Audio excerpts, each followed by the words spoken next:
नमस्कार साथियों, online class के आज के सफ़र में आप सभी का हार्दिक स्वागत है। आज से हम बीए प्रथम वर्ष के पाठ्यक्रम में निर्धारित छंद प्रकरण का अध्ययन आरंभ करेंगे। छंदों के संबंध में विस्तृत बातचीत करने से पहले हमें संस्कृत साहित्य की पृष्ठभूमि को जानना चाहिए। संस्कृत साहित्य को दो भागों में बांटा गया है, वैदिक संस्कृत साहित्य और लौकिक संस्कृत साहित्य। वैदिक संस्कृत साहित्य को पुनः दो भागों में बांटा गया है, वेद और वेदांग। वेद चार हैं, ऋग्वेद, यजुर्वेद, सामवेद और अथर्ववेद। वेदांग छह हैं, शिक्षा, कल्प, व्याकरण, निरुक्त, छंद और ज्योतिष। लौकिक संस्कृत साहित्य को दो भागों में बांटा गया है, श्रव्य और दृश्य। श्रव्य लौकिक संस्कृत साहित्य को पुनः तीन भागों में बांटा गया है, गद्य, पद्य और चंपू। दृश्य लौकिक संस्कृत साहित्य को रूपक के 10 वेदों के रूप में पुनः विभाजित किया गया है। रूपक के 10 वेद इस प्रकार हैं: नाटक, प्रकरण, बाण, प्रहसन, डीम, व्यायोग, वीथी, अंक, ईहामृग और समअवकार।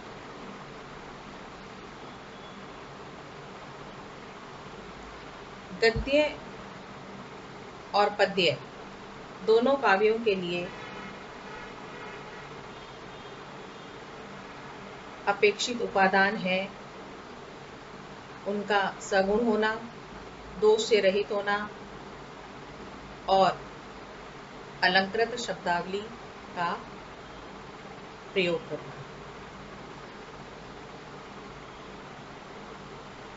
ये उपादान गद्य और पद्य दोनों के लिए ही अपेक्षित है, परंतु पद्य काव्य के लिए एक और उपादान अनिवार्यतः अपेक्षित रहता है, जिसके बिना पद्य काव्य हो ही नहीं सकता, और वह है छंद। छंद को वेदांगों में 5वां स्थान प्राप्त है। इस प्रकार पद्य काव्य में काव्य के गुणों के अतिरिक्त मात्रा, वर्ण संख्या, यति, विराम, लय आदि की भी परम आवश्यकता रहती है। इसे ही छंदोनियम कहते हैं। पद्य रचना के लिए छंद शास्त्र के वर्ण, मात्रा आदि विषयक नियमों का पालन करना परम आवश्यक होता है। पद्य का ही दूसरा नाम छंद होता है, और जिस शास्त्र में पद्य रचना के नियम बताए जाते हैं उसे छंद शास्त्र कहते हैं।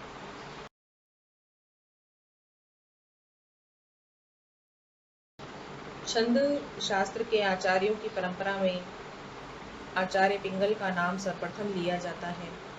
वैसे तो छंद शास्त्र के अनेक आचार्य हुए हैं, परंतु सर्वप्रथम पिंगलाचार्य का ही ग्रंथ उपलब्ध होता है, जिसका नाम है छंद सूत्र।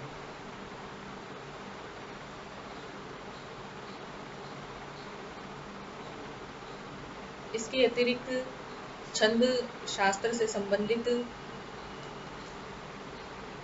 कुछ अन्य ग्रंथ भी हैं, जैसे जयकीर्ति कृत छंदोनुशासन। यह ग्रंथ केवल लौकिक छंदों पर ही लिखा गया है। उसके बाद केदार भट्ट के द्वारा लिखित रत्नाकर ग्रंथ भी छंद शास्त्र का प्रसिद्ध ग्रंथ है।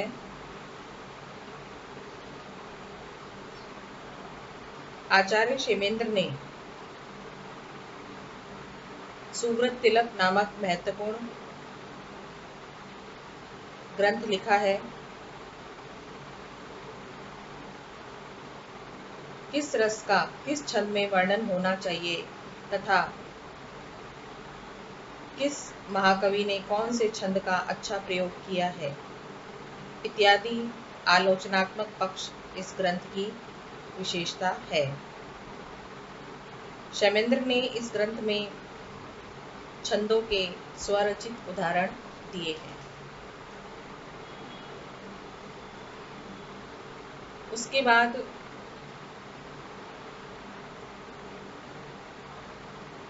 कवि शेखर बटशेखर का व्रत मौक्तिक ग्रंथ बहुत ही प्रौढ़ है।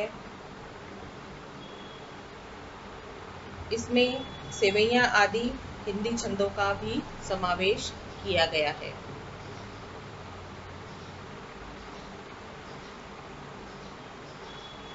देवऋषि श्री कृष्ण भट्ट के द्वारा विरचित छंद विषयक ग्रंथ व्रत मुक्तावली भी छंद शास्त्र की उल्लेखनीय रचना है। इसमें वैदिक छंदों का सन्निवेश किया गया है।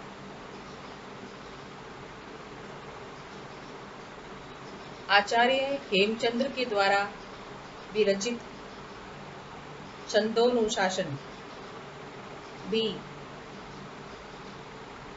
छंद शास्त्र का प्रसिद्ध ग्रंथ है। इसमें उन्होंने व्याकरण शास्त्र के 8 अध्यायों का तथा संस्कृत प्राकृत अपभ्रंश भाषाओं के छंदों का समावेश किया है।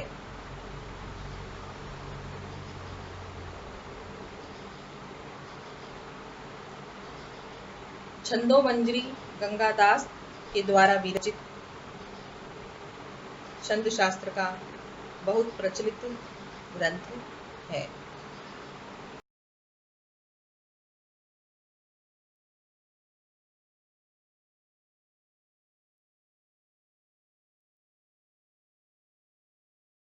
महर्षि यास्क ने अपने ग्रंथ निरुक्त में छंदस शब्द की व्युत्पत्ति छद धातु से मानी है, जिसका अर्थ होता है ठगना।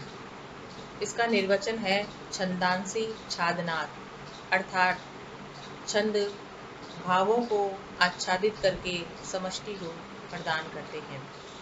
महर्षि कात्यायन ने छंद का लक्षण दिया है, यदक्षर परिमाणम तत्छंद, अर्थात जो अक्षर का परिमाण है वह छंद कहलाता है।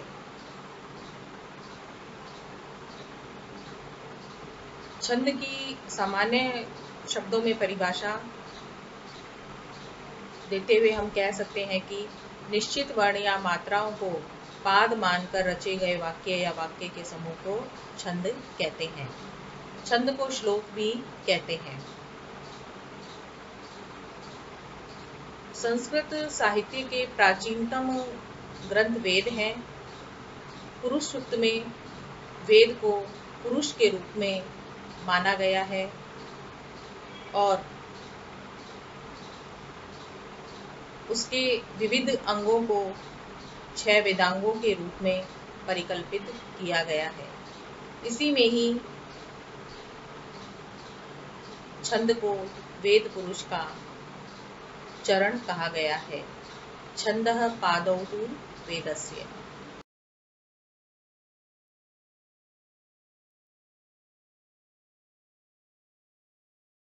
जिस प्रकार संस्कृत साहित्य को 2 भागों में बांटा गया है, वैदिक संस्कृत साहित्य और लौकिक संस्कृत साहित्य, उसी प्रकार छंद को भी 2 भागों में बांटा गया है, वैदिक छंद और लौकिक छंद।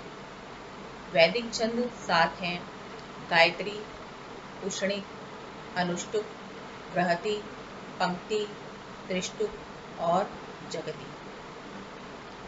लौकिक छंद को 2 भागों में बांटा गया है, वर्णिक छंद और मात्रिक छंद। वर्णिक छंद में वर्णों की गणना होती है और मात्रिक छंद में मात्राओं की गणना की जाती है। वर्णिक छंद को व्रत भी कहते हैं और मात्रिक छंद को जाति भी कहते हैं। पादों की समानता के आधार पर छंद के 3 भेद हैं: समवृत छंद, अर्धसमवृत छंद और विषमवृत छंद। जिसके चारों चरणों में समानता हो वे समवृत छंद है, जैसे इंद्रवज्रा। जिसके प्रथम और तृतीय चरण में तथा द्वितीय और चतुर्थ चरण में समानता हो वह अर्धसमवृत छंद है, जैसे योगिनी। जिसके चारों चरणों में असमानता हो वह विषमवृत छंद है, जैसे आर्या। आर्या एक मात्रिक छंद भी है, इसमें मात्राओं की गणना होती है।